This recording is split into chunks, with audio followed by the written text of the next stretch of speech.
Hey guys, we had the pumpkin drop this past weekend, and speaking of, we have the flower bomb drop December, I want to say 9th. It's the second Saturday of every month after the pancake breakfast. So December 9th, Saturday, flower bomb drop, where you throw a flower bag out of the airplane and you hit a Christmas tree. So we replaced all of the push rod tubes, which you can see here. Really nice job. What was happening is they were leaking from this gasket here, so we replaced all 4 of them. I had my really good friend Ethan, who's an A&P, owns a Mooney. He helped me out with it, which basically means he did like 99% of the work, and I just kind of grabbed the wrenches and kind of helped him out. But I learned a lot, so we did that. And then when I was sitting there idling, my buddy who's in the 170 sent me a text. He said, hey, you're smoking at idle. And I didn't see them until I landed.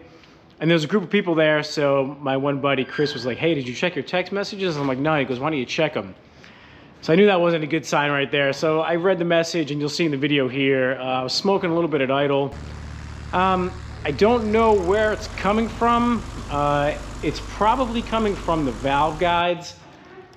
So I'm not really burning a considerable amount of oil, but you'll see at idle when the power's down low, occasionally it'll smoke. So we pulled the plugs on all the cylinders, and they were all good with the exception of cylinder number 1, which is this guy right here. We pulled the plug, and it was pretty wet. And when we pulled off the intake tube, we noticed there was a little bit of oil on the intake tube. So all roads lead to worn out valve guide. It looks like it's the valve guide because the compression on the number 1 cylinder was 76/80 cold. So it's probably the valve guide. I only have 600-700 hours on the motor since it was overhauled.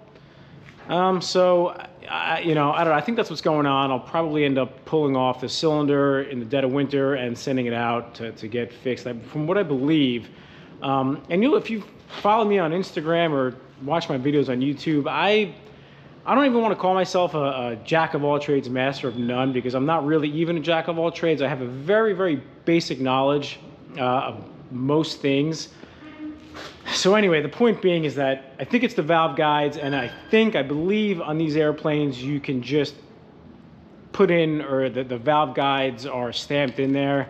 Again, this is from what I gathered from listening to people, and ask my wife. She'll tell you. I don't really listen to people. I kind of stare at them, and I retain half of it. Half of it goes out the window. So I think it's the valve guides.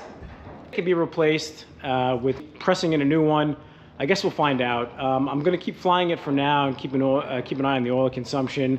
I do feel like I smell a little bit of burning oil, but that could just be, it's a Cub. It's an A-65. They always smell like they're burning oil. And if it's not burning oil or it's not leaking oil, then it's out of oil, right? So I'm going to keep an eye on that. But, I thought about maybe going to a C85 or C90 or C85 stroker, but it's an awful lot of money. I think when it's all said and done, it'll probably end up costing like 25-30 grand, and that's pretty much what I paid for this airplane. And then I would be tempted, to get a metal prop, which that's included in the 25-30 grand, because they're like 5, 6, 7 grand. And it'd be a lot of fun, but it would kind of take away from what I love about the Cub. Wood prop, not enough power to get you out of trouble, but it's just enough power where you kind of have to plan on how you fly. It keeps you sharp in that regard. But at the same time, it would kind of be awesome to have an 85 with a big old metal climb prop on there to really just take off like a rocket. But that's an awful lot of money to do that. And I'm in New Jersey, where density altitude is never really higher than 2,000-3,000 feet. The strips that I go to are not very challenging. So it'd be fun, but it'd be really impractical, which I'm the king of impracticality. I have a Cub with a family of 6, so it's kind of my MO. But in this case, I think ultimately I'll probably just end up getting the cylinder fixed or cylinder replaced or whatever it is, and take it from there and just fly the Chief in the meantime, which is actually being annualed now. So again, that's the whole kind of going on a rampage here, but I noticed that issue when we're at the pumpkin drop. And what the pumpkin drop is is you fly over a boat and you throw a pumpkin out of the airplane around 200 feet or so.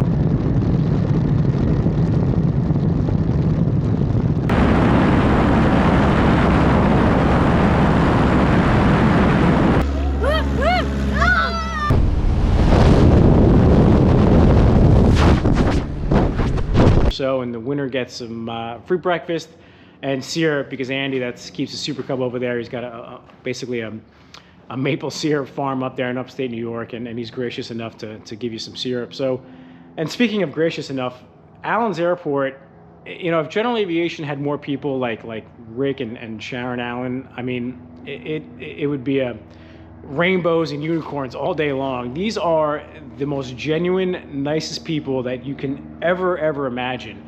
And I'm really fortunate enough to live, you know, to keep my airplane a quarter mile away from where their private airstrip is. They go out of their way to make everybody feel welcome. They open their private airport to pretty much everyone. They make breakfast for everybody. They continue to do these fly-ins and the flower bomb drops and all this stuff. And it's just, they really are incredible people, and I highly recommend everyone, if you're close by, to kind of fly out there just to say hello, because they're always out there. It's really like an aviator's playground. I mean, it's awesome. They've got Stearmans over there, Cubs, all kinds of airplanes. There's Pitts in there. There's just some really cool stuff to look at. But the best part about it is just that the people and the camaraderie and all the people you meet there, and the pancakes are actually really good too. So. Anyway, enough of me rambling. We did the pumpkin drop there. I did it with my kid. If she didn't hit the structure, she probably would have been close.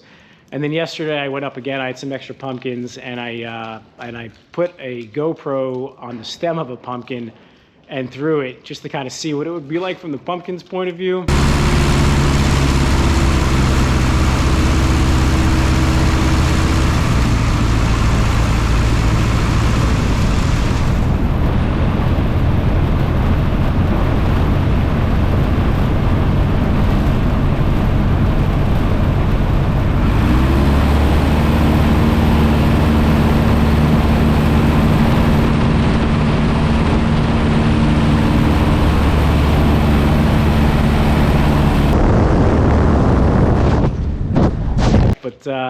That's what's going on here. The chief will hopefully be wrapped up in annual in the next couple weeks.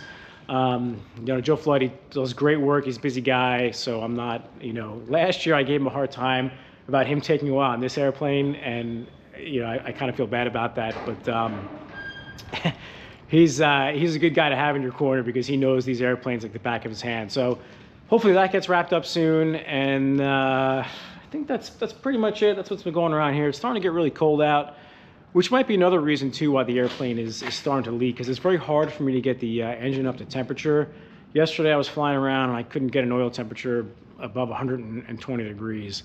So that, you know, engine doesn't quite heat up to operating temperature. Everything doesn't expand and seal up. So that might be another reason why I'm starting to burn some oil out of the exhaust. But I'm going to keep an eye on it, and we'll see what happens. All right.